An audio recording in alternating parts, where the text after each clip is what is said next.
साथियों नमस्ते। तो आज हम प्रश्नावली 1.1 के प्रश्न करेंगे और हमारा पहला प्रश्न है, निम्नलिखित प्रत्येक में गुणन के अंतर्गत उपयोग किए गए गुणधर्म का नाम लिखिए। यानी यहाँ पर हमें 3 प्रश्न दिए हैं जिसमें हम किसका उपयोग कर रहे हैं, गुणे का उपयोग, गुणन का उपयोग कर रहे हैं। तो इस गुणन के अंतर्गत जो भी गुणधर्म जिसका हम उपयोग कर रहे हैं उसका हमें क्या लिखना है, नाम लिखना है कि कौन सा गुणधर्म हम यहाँ पर उपयोग में ला रहे हैं।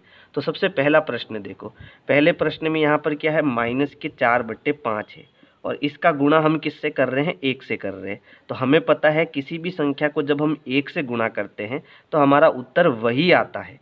यहाँ पर ये एक -4/5 क्या है, एक परिमेय संख्या है। बट्टे वाली संख्या को हम परिमेय संख्या कहते हैं। तो परिमेय संख्या को जब हम 1 से गुणा करेंगे तो हमारा उत्तर -4/5 ही आएगा। अगर हम इसको उल्टा करें, जैसे 1 को मैं इधर लिख दूँ, फिर पीछे मैं -4/5 लिख दूँ, तब भी 1 का गुणा करने पर हमारा उत्तर वही आएगा, चेंज नहीं होगा। ठीक है, तो ये किस वजह से हो रहा है ऐसा, ये इस 1 की वजह से हो रहा है। और यहाँ पर इस 1 को हम क्या कहेंगे, यहाँ हम 1 को कहेंगे गुणात्मक तत्समक, गुणात्मक तत्समक, है ना।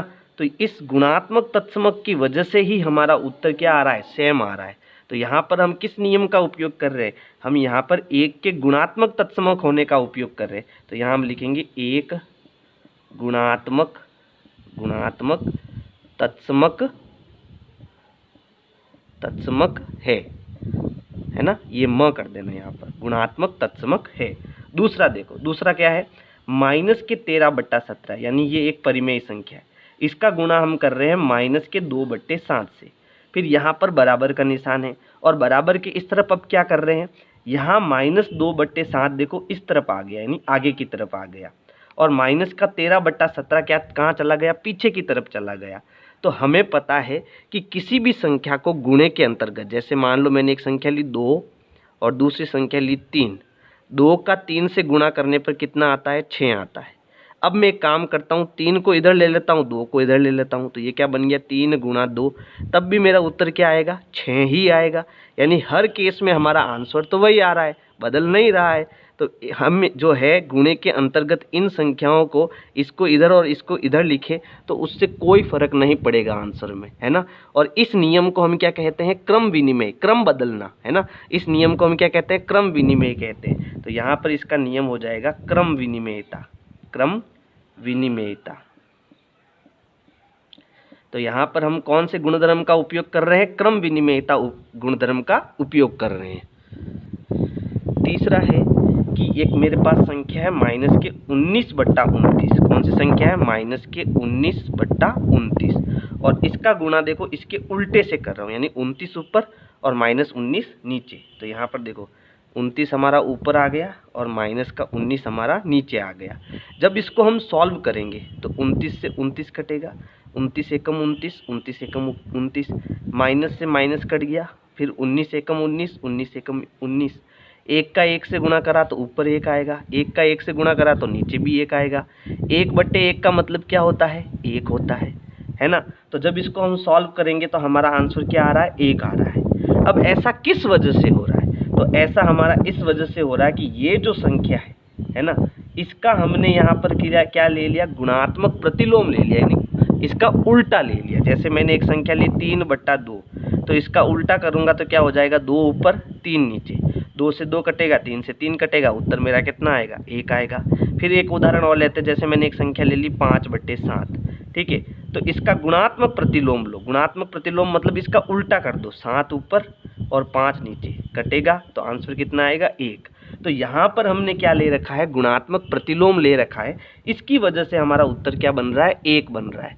तो यहाँ पर कौन सा नियम उपयोग में ले रहे हैं, गुणात्मक प्रतिलोम का नियम उपयोग में ले रहे हैं। तो यहाँ हम लिखेंगे ये कौन सा नियम है, गुणात्मक प्रतिलोम, ठीक है, गुणात्मक प्रतिलोम। तो इस प्रकार से जो है आपको ये पहला प्रश्न करना है। प्रश्न संख्या 2 है, बताइए कौन से गुणधर्म की सहायता से आप ये जो प्रश्न दिया है के रूप में अभिकलन करते हैं। यानी यहाँ पर जो ये क्वेश्चन दिया है ये कौन सा गुणधर्म है वो हमें बताना है। तो सबसे पहले देखो यहाँ पर क्वेश्चन 1/3 है, फिर इंटू इसका गुणा क्या हो रहा है, 6 × 4/3 से हो रहा है, और दूसरी बार क्या हो रहा है, यहाँ को की जगह मैं बराबर कर देता हूँ, थोड़ा ठीक रहेगा। 1/3, ये 1/3 पहले से यही है। फिर इसका गुणा आपकी बार किससे हो रहा है, 6 से हो रहा है, यानी 1/3 का गुणा पहले 6 से हो रहा है, फिर उसके बाद 4/3 से इसका गुणा हो रहा है ना। तो यहाँ पर हम कौन से नियम को लिख रहे हैं वो हमें बताना है। तो यहाँ देखो हमारे पास 3 संख्या है, एक तो ये पहली संख्या हो गई, ये दूसरी संख्या हो गई और तीसरी संख्या हो गई। मान लो ये संख्या मैं ए ले लेता हूँ, दूसरी संख्या में बी ले लेता हूँ और तीसरी संख्या में सी ले लेता हूँ। तो पहले क्या हो रहा है, पहले हमारा बी और सी का गुणा हो रहा है, फिर उसके बाद ए का गुणा हो रहा है। दूसरी बार क्या हो रहा है, दूसरी बार ए और बी का पहले गुणा हो रहा है, फिर उसके बाद सी का गुणा हो रहा है। ठीक है, तो ऐसा कब होता है, ऐसा होता है साहचर्य नियम में। साहचर्य नियम क्या होता है कि मान लो मेरे पास कोई भी 3 संख्या हो, जैसे एक संख्या 2 है, दूसरी 3 है और तीसरी 5 है, तो मैं इनको कैसे गुणा करूं। ठीक है, तो मेरे पास 2 तरीके हैं। पहला तरीका है कि 2 × 3 × 5 में पहले मैं 3 और 5 का गुणा कर दूं। ठीक है, तब मेरा उत्तर क्या आता है, देखो समझना है इसको। तो पहले हम इन दोनों का गुणा करेंगे, जो ब्रैकेट में है उनका गुणा पहले होता है। तो 2 × तीनों पंजे कितना हो गया, 15। गुणा होने के बाद कोष्टक हट जाएगा, तो ये हो गया 2 × 15। ठीक है, 2 × 15 कितना हो जाएगा, 30 हो जाएगा। तो यहाँ हमारा आंसर 30 आएगा। दूसरे केस में हमें क्या करना है, 2 × 3 × 5 को पहले 2 और 3 को गुणा करना है, फिर 5 को गुणा करना है, तब हमारा क्या उत्तर आता है वो हमें देखना है। तो देखो 2 और 3 का गुणा कितना हो गया, 6। फिर हमें किसका गुणा करना है, 5 का। तो 6 पंजे कितना होता है, 30। तो देखो चाहे मैं इस प्रकार से गुणा करूं तब भी आंसर 30 आता है, चाहे मैं इस प्रकार से गुणा करूं तब भी मेरा आंसर 30 आता है। तो नियम ये कहता है कि आप कैसे भी गुणा कर सकते हो, वो आपकी मर्जी। ठीक है, इस नियम को हम कहते हैं साहचर्यता का नियम। इस नियम को हम क्या कहते हैं, यहाँ कौन सा नियम है, साहचर्यता नियम है, साहचर्यता। इस साहचर्यता को हम क्या बोलते हैं, सहचरिता भी बोलते हैं, सहचरिता। ठीक है, तो यहाँ पर कौन सा नियम है, साहचर्यता का नियम है।